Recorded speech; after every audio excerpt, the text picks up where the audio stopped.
ve entrar al parqueadero una Escalade arreglada.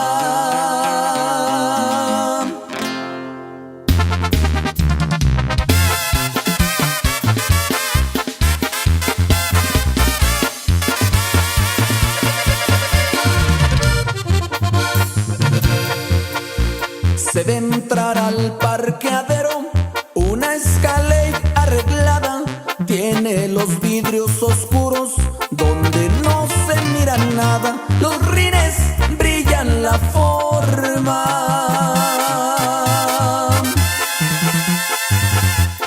de una hoja de marihuana. Pasaron varios minutos, la zona está examinada.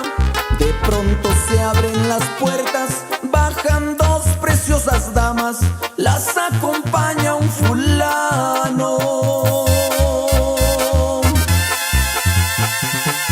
y a él lo acompaña una escuadra.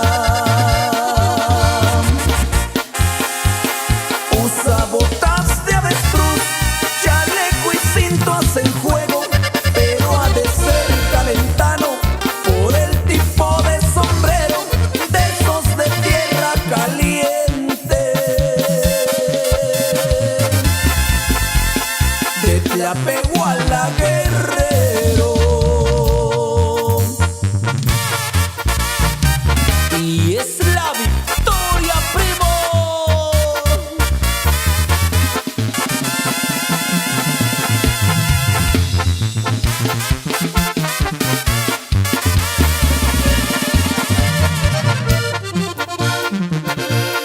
Al interior del nightclub tiene su área reservada, pacas de billetes verdes él saca para gastarlas con una hembra a cada lado.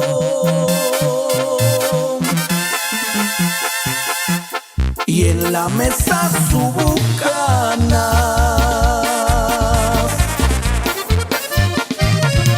Los hombres de gran valor pueden darse privilegios, pues los negocios en que andan son muy fuertes y riesgosos.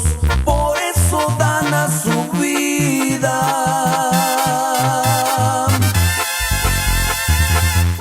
placeres, lujos y antojos.